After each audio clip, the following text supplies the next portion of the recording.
I can't remember the last time I had this much fun before morning coffee. Glad to hear it. After all, we aim to please.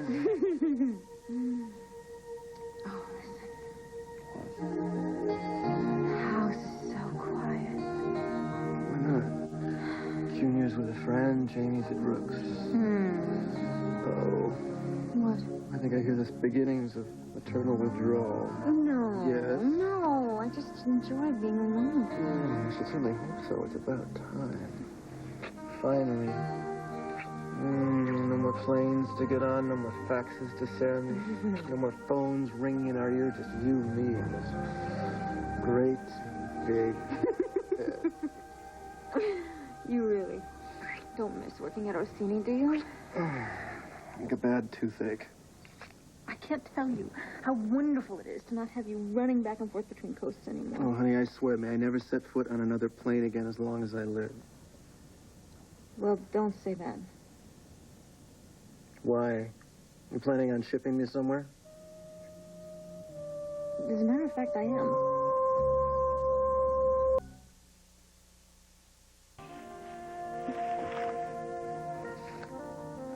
Oh, honey, you shouldn't have. You got any brochure? Stop. Okay. I was going by this travel agency on my way to university, and they had these huge posters of autumn in New England. Why? Does it tap your own sap month? No! They're having a special on these fall foliage tours.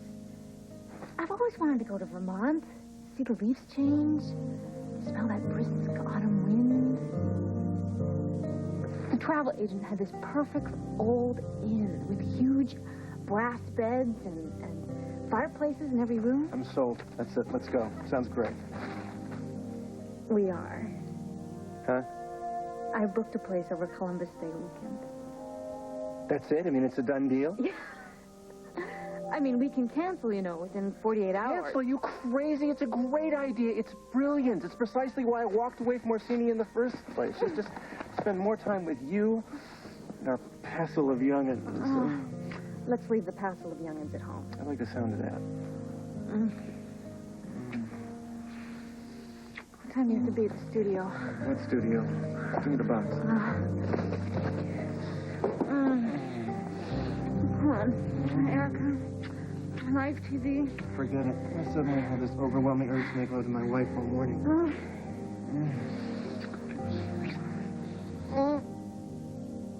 Oh. What?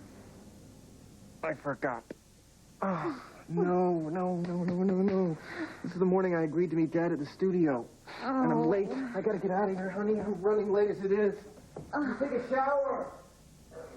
Well, I have class. That's Erica. Tell her I'm taking a cold shower.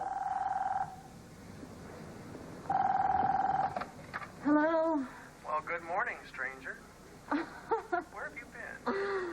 Hi, Jason. Buried in my books. Where else? I haven't seen you around. Between studying the library, observing Mike Delaney's class, and my personal life, I don't think I've had very much time. Ah, the story of your glamorous life. How about you? Same old, same old. How about a study session later?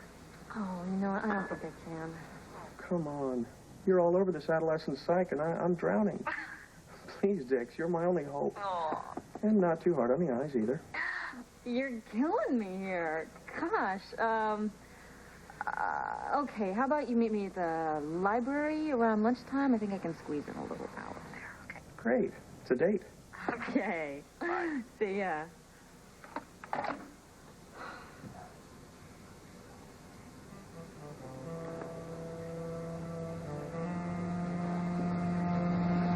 Room for one more? Honey? Get your beautiful body in here. I may even let you try your hand at directing a run-through. I couldn't do that. Yes, you could. It's a cakewalk. Come on, I'll talk you through it. Where are they? What have you done to them? I beg your pardon. My treasures. From years of scavenging the great American theaters for priceless mementos of an era slaughtered by capitalist pea-brains like yourself who believe a well-paved parking lot is more valuable than the house of Shakespeare, of Shaw. Where is Higgins' pipe?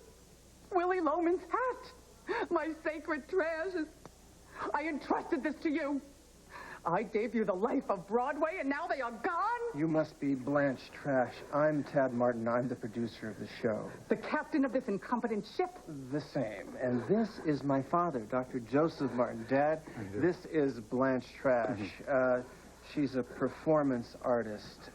She's also today's first guest. She collects famous props from Broadway shows. It's very interesting. You should see some of the stuff. Young man, the crown of Caesar, stuff. He lost that in the divorce, didn't he? My props, my life is gone. No, don't be silly. Look, I'm sure that some AD merely misplaced it, okay? We'll find it if we have to turn this place upside down. Oh, say you will. I'll take care of it personally. In the meantime, why don't you go relax in the green room so I can get on it, okay? Thank you, young man. I will dedicate today's performance to your spirit and respect for the American theater.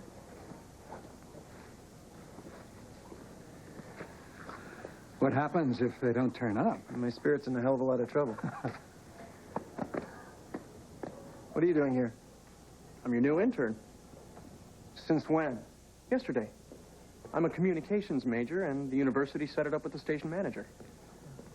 So you're thinking about a future in television? I figure I'll hit the coast once I graduate. Let me know if you need a push. I've got some contacts out in California. Thanks. Jason, don't run off just yet. Seeing as how you're our new intern, I've got a little job for you. I want you to go through all the dumpsters in the alley. Our first guest today misplaced something, I think. Maybe somebody threw it away by accident. As a matter of fact, why don't you take her with you? Her name's Blanche. She's in the green room. She's a real sweetheart. But she's got one pet peeve. She hates the idea of old theaters cluttering up valuable real estate. She just assumed they were all torn down. I think you two will get along famously. Go give it a shot. All right. What is that all about? He's a college student that studies with Dixie sometimes. He's harmless. Hey, Ted. Hear the news? What now? The station manager's retiring. They're posting the job in the next few days. You're kidding. Inside word is, you're the perfect guy for the job.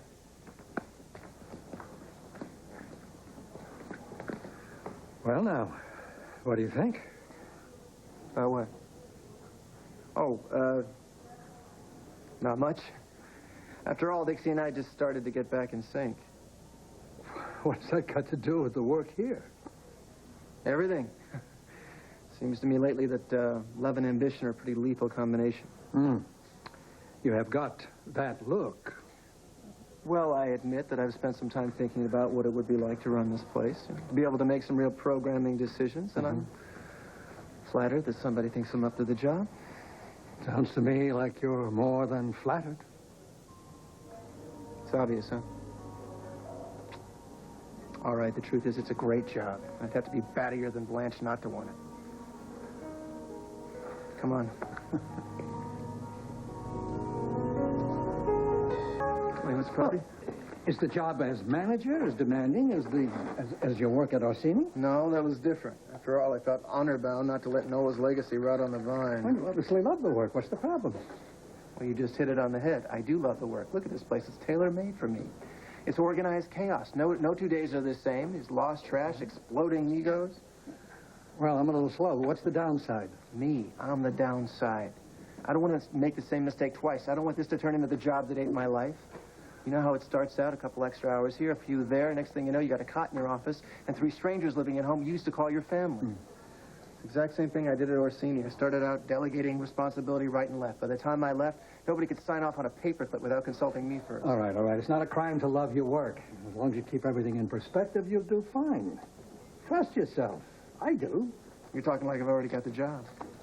Well, for that young fella, it's a done deal.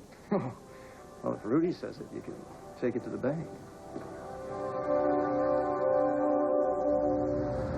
Hey, Dix. I thought that was you. Hi. I was running errands and I spotted a beautiful face. Oh, cheese dog. Didn't you start your job at the TV studio today? Uh-huh. I finished early. Hey, I ran into Tad and his father this morning. Oh, yeah. Well, I think Ted was giving Joe a tour of the TV studio, right? Yeah, you could tell he got a real big kick out of showing his old man around. Yeah, Joe is really proud of Ted. You should have seen his face light up when he told his father that he might go after the station manager's job. Excuse me? You know the rumor. The big boss is going to step down. Ted told me you might go after it. Could be weird. I could be working for your husband. Really? Well, you know, stranger things have happened. Hey, why don't I buy you a cup of coffee and we can hit the books here? You know what? I actually can't do this right now. Why don't I just meet you at the library like we planned, okay? Sure, no problem. You all right? Yeah, I'm fine. It's just something I really got to do. I'll see you later.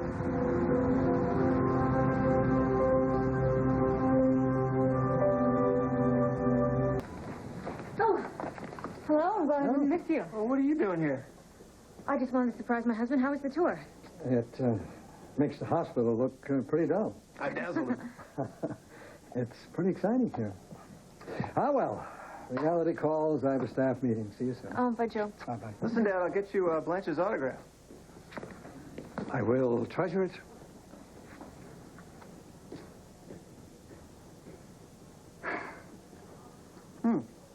Okay, beautiful. We're alone. What really brings you down to these parts? Well, I thought I might like a little tour of my own, starting with your office. Well, honey, you hit me on a bad day. We got all kinds of things going wrong. Got missing trash. Erica's late as usual, and I got a bunch of stuff on my desk I got to take care of. Actually, it's the beauty of this place. You never know what's going to smack you in the face when you walk through the door. Can I help? No, I don't think so. Not today, sweetie. I should just close the office door and get to it. Like a good little TV executive. Well, that's me. Oh, by the way, I called the travel agent. What for? Well, Vermont's pretty popular in the fall. I thought I might, pay for the inn, book the airline tickets. When is that again? In a couple of weeks, Columbus Day weekend. Right. Grass fed, autumn leaves. You're not going to back out on me, are you?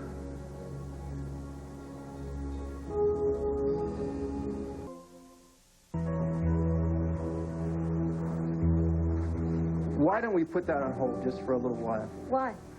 Well, the simple answer is it's a crazy thing we call life. Thought we left the craziness back in Napa. Well, we did, honey, but you never know what's going to happen. But a job as a station manager, I get in the way. Huh? Tad, I know about the job. Well, that's impossible. How could you...